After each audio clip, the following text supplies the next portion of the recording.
മറ്റാരുണ്ട് LDF അല്ലാതെ? തെരഞ്ഞെടുപ്പ് പ്രചാരണത്തിന്റെ അവസാന ലാപ്പിൽ റിപ്പോർട്ടർ ഇലക്ഷൻ എക്സ്പ്രസിൽ നിലപാട് പറഞ്ഞ മുഖ്യമന്ത്രി പിണറായി വിജയൻ. മൂന്നാം LDF സർക്കാർ ഉറപ്പെന്നും BJP CPM ഡീൽ ആരോപണം കോൺഗ്രസിന്റെ പ്രചാരണം മാത്രമെന്നും മുഖ്യമന്ത്രി പറഞ്ഞു. വയനാട്ടിൽ പൊതു ടൗൺഷിപ്പ് എന്ന ധാരണ തെറ്റിച്ചത് പ്രതിപക്ഷമാണ്. നേതാക്കളുടെ പാർലമെന്ററി വ്യാമോഹം എന്ന പുതിയ പ്രവണത CPM പരിശോധിക്കുമെന്നും മുഖ്യമന്ത്രി ഇലക്ഷൻ എക്സ്പ്രസിൽ റിപ്പോർട്ടറിനോട് വ്യക്തമാക്കി.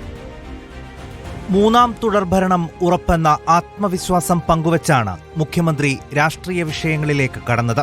പ്രതിപക്ഷത്തിന്റെ ഡീൽ ആരോപണത്തെ പൂർണ്ണമായും തള്ളിക്കൊണ്ടുള്ള മറുപടി. ഇത് ബോധപൂർവം അഴിച്ചുവിടുന്നൊരു പ്രചരണമാണ്. കോൺഗ്രസ് ചെയ്തത് ആം ആദ്മി പാർട്ടിയെ ശക്തമായി എതിർക്കലാണ്. അപ്പോൾ BJPക്ക് കടന്നു വരാനുള്ള സൗകര്യം ഒരുക്കിയത് കോൺഗ്രസ്സാണ്. ശബരിമല സ്വർണ്ണക്കൊള്ള തിരഞ്ഞെടുപ്പിൽ ചർച്ചയല്ല. അപ്പോൾ അതൊരു ഇമ്പാക്റ്റും ഉണ്ടാക്കില്ല. സുതാര്യമായ നിലപാടാണ് സർക്കാർ എടുത്തത് എന്ന് എല്ലാവരും കണ്ടിട്ടുണ്ട്. കുറ്റവാളികൾ ആരും രക്ഷപ്പെടില്ല. നല്ല നിലയിൽ ഹൈക്കോടതിയുടെ മേൽനോട്ടത്തിൽ അന്വേഷണം നടക്കുക. പദവിക്ക് വേണ്ടി പാർട്ടി വിടുന്നവരോട് കടുപ്പിച്ചുള്ള മറുപടി. ഇതൊരു പുതിയ ട്രെൻഡാണ്. അത് ഗൗരവമായിട്ട് കാണുക തന്നെ ചെയ്യും.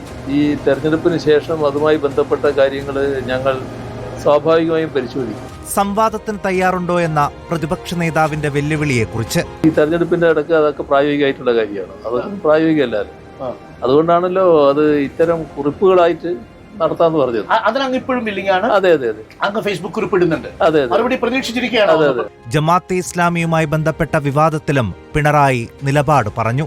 ജമാഅത്തെ ഇസ്ലാമിയുമായിട്ട് കൂട്ടുചേർന്നുകൊണ്ടുള്ള പ്രവർത്തനങ്ങളാണ് നടത്തിയത്. അതിനെയാണ് ഞങ്ങൾ ആക്ഷേപിച്ചത്. അരഡസൻ മന്ത്രിമാർ തോൽക്കുമെന്ന പ്രതിപക്ഷ നേതാവിന്റെ പ്രതികരണത്തിനുള്ള മറുപടി ഇങ്ങനെ. പ്രതിപക്ഷ നേതാവിന്റെ കാര്യം ഭദ്രാണോ?